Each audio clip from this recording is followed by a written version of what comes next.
Hello students, I am Savita Gupta, language instructor. Welcome in learn with Savita. आज इस video में हम क्लास 12th की इंग्लिश बुक के जो सिलेबस है, जो कि क्वार्टरली एग्ज़ाम में आने वाले हैं, उसको हम कवर करने जा रहे हैं। सो बहुत ध्यान से आप इसको देखिएगा कि कौन कौन से चैप्टर आ रहे हैं, ग्रामर के कौन कौन से पोर्शन आ रहे हैं, कंपोजिशन में क्या क्या आ रहा है। तो चलिए आगे बढ़ते हैं। देखिए यहाँ पर आपका जो माह जून और जुलाई में जो आपको सिलेबस पढ़ाया गया था वो पूरा आने वाला है ये क्वार्टरली एग्ज़ाम में। तो क्या क्या पढ़ाया गया था? बहुत से बच्चे जून जुलाई में स्कूल नहीं जाते हैं, बहुत गलत करते हैं। उन्हें जाना चाहिए, क्योंकि ये वो टाइम रहता है जब आपके ऊपर बहुत ज़्यादा वज़न नहीं रहता है, और जब वो चीज़ छूट जाती है और फिर सब के साथ इकट्ठे आप पढ़ते हैं तो बहुत प्रॉब्लम देता है। तो रेगुलर स्कूल जाया कीजिए। तो फर्स्ट लेसन है इसका the last lesson. Second lesson जो आने वाला है लॉस्ट स्प्रिंग, और थर्ड लेसन जो आने वाला है वो है डीप वाटर। ठीक है। पोइट्री पोर्शन में माई मदर एट 66। तो ये तीनों जो लेसन हैं और ये जो पोएम है, इन पोएम की सारे क्वेश्चन आंसर, शॉर्ट आंसर हो या लॉन्ग आंसर हो, तैयार कर लीजिएगा। और इसके लिए ये बहुत ज़रूरी है कि आप पहले लेसन को ध्यान से पढ़ें। अगर आप लेसन आपको ध्यान से पढ़ा हुआ होगा तो कुछ ना कुछ तो आपको याद होगा, आपको लिखने में आसानी होगी। डायरेक्ट सिर्फ क्वेश्चन आंसर मत याद किया कीजिए, है ना। तो क्वेश्चन आंसर आप कर लीजिएगा, वन वर्ड सब्स्टिट्यूट होंगे वो कीजिएगा, MCQs हैं वो कर लीजिएगा इसके। और ये जो हमारी पोम है इसके तो क्वेश्चन आंसर सब कीजिएगा ही सही, इसके पोएटिक डिवाइसेस जो हैं वो भी आप कवर कर लीजिएगा। इसके बाद विस्टास जो है सप्लीमेंट्री रीडर, जिसमें फर्स्ट लेसन आने वाला है द थर्ड लेसन लेवल। बहुत ही कंफ्यूजिंग व्यक्ति की स्टोरी है इसमें। सेकंड लेसन आने वाला है द टाइगर किंग। ठीक है। तो ये दोनों ही के क्वेश्चन आंसर आते हैं और आप बहुत अच्छी तरह इसको तैयार कीजिएगा। रीडिंग पोर्शन में आपका आने वाला है नोट मेकिंग। इन सभी चीज़ों के वीडियोस मेरे पास हैं। मैं समय समय पर आपके स्कूल में, आपके स्कूल के क्लास ग्रुप में मैं भेजती रही हूँ। देखना आपका काम है, लाभ उठाना उससे आपका काम है। ठीक है। तो नोट मेकिंग है, मैं इसके ऊपर भी वीडियो एक बार और शेयर कर दूंगी। ग्रामेटिकल पोर्शन देखा जाए तो डिटर्मिनर्स पूछे जाएंगे, आर्टिकल, मॉडल्स और टेंसेस यानी पूरे टेंसेस पूछे जाएंगे। राइटिंग पोर्शन अगर हम देखें तो इसमें है पोस्टर मेकिंग। सबसे आसान जो होता है वो पोस्टर मेकिंग एंड एडवर्टाइजमेंट होता है। ठीक है। एक और राइटिंग पोर्शन लिखा हुआ है जिसमें है फॉर्मल और इनफॉर्मल लेटर। तो सबसे पहले हम देख लेते हैं कि ये फॉर्मल लेटर क्या होता है, जिसे कहते हैं औपचारिक पत्र, है ना। तो ये जो लेटर हैं ये उनको लिखे जाते हैं जिससे हमारे कोई निजी संबंध नहीं होते, इवन हम उनको जानते भी नहीं हैं। ठीक है। तो जैसे कि आप एक स्टूडेंट हैं और आपकी मार्कशीट में अगर कहीं कोई सुधार करवाना है तो आप लेटर लिखते हैं to the secretary of secondary education, board of secondary education, इनको आप लिखते हैं। क्या आप जानते हैं कि बोर्ड ऑफ सेकेंडरी एजुकेशन का सेक्रेटरी कौन है? नहीं जानते हैं, पर आप उनको लेटर लिखते हैं। तो ये फॉर्मल लेटर कहलाता है ना। तो ये जो लेटर होते हैं ये ऑफिशियल भी हो सकते हैं और व्यावसायिक भी हो सकते हैं। ऑफिशियल और व्यावसायिक होने के साथ साथ ये सरकारी भी हो सकते हैं और गैर सरकारी भी हो सकते हैं। फॉर एग्ज़ाम्पल कि ये कितने प्रकार के लेटर होते हैं कि प्रार्थना पत्र हो सकता है, आदेश पत्र हो सकता है, शिकायत पत्र होता है। जैसे कि आप एक कंप्लेन लेटर लिखते हैं कि आपके मोहल्ले में सफाई नहीं हो रही है ना।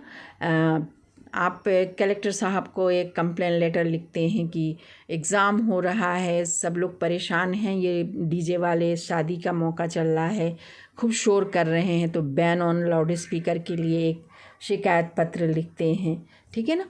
इसी तरह कार्यालयीन पत्र भी होते हैं, व्यावसायिक पत्र भी होते हैं। तो ये सारे क्या कहलाते हैं? औपचारिक पत्र कहलाते हैं।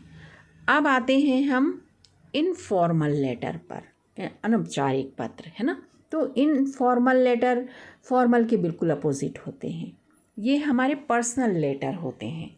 पर्सनल लेटर होते हैं यानी कि हम उनको लिखते हैं जिनसे हमारा पर्सनल संबंध है, जिन्हें हम बहुत अच्छी तरह जानते हैं, हम बहुत हमारे क्लोज़ रिलेशन में हैं, हमारे अपने हैं। तो अपने कौन है? फैमिली मेम्बर्स हैं, आपके दोस्त लोग हैं, ठीक है। आपके पड़ोस में कोई रहता है, बहुत अच्छी दोस्ती हो गई है, कहीं बाहर चले गए, उनसे भी बहुत क्लोज़ रिलेशन है, इनको आप लेटर लिखते हैं, ये भी आपका इनफॉर्मल लेटर होता है। तो ये जो इनफॉर्मल लेटर है किस प्रकार के होते हैं भाई? आप अपना हालचाल देने के लिए लेटर लिखते हैं या उनका हालचाल पूछने के लिए लेटर लिखते हैं।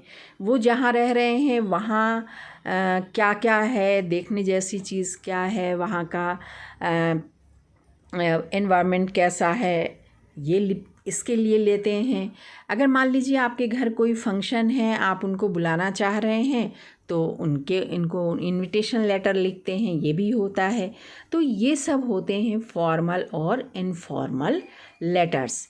इनको आप तैयार करिए, इनका फॉर्मेट एक जैसा रहता है, केवल बीच का मैटर थोड़ा थोड़ा अलग रहता है।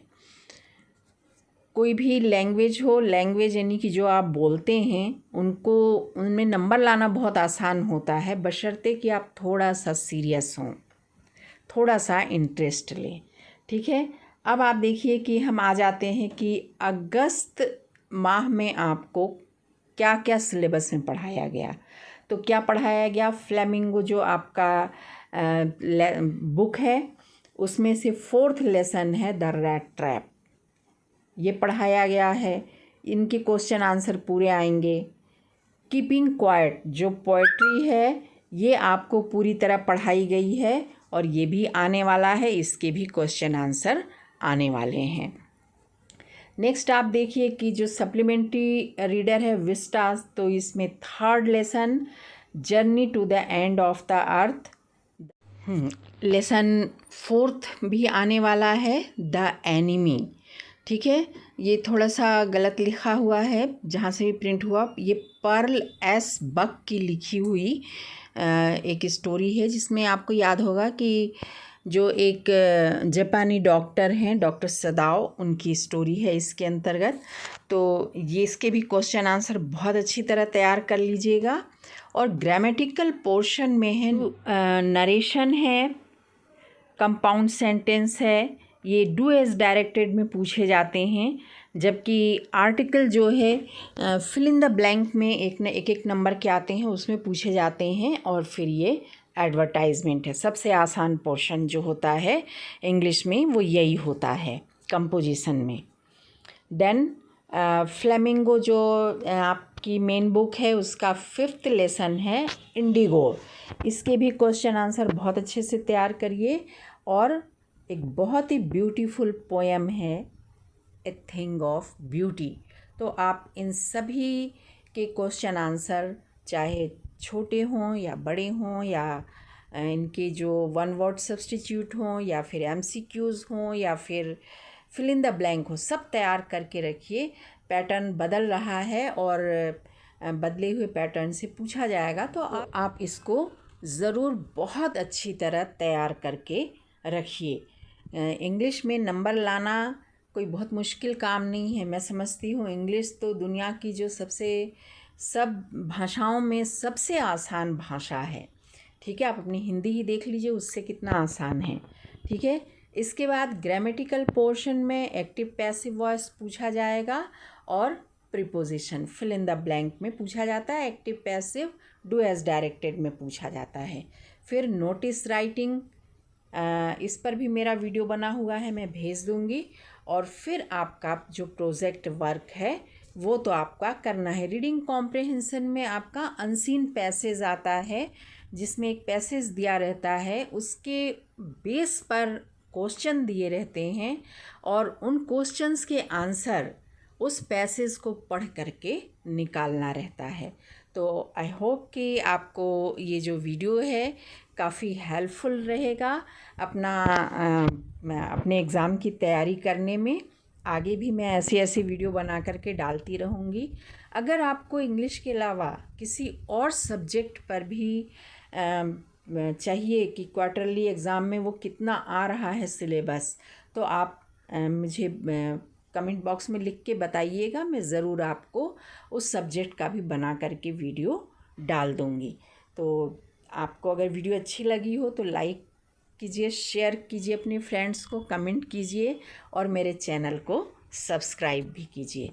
Thank you, thanks for watching the video.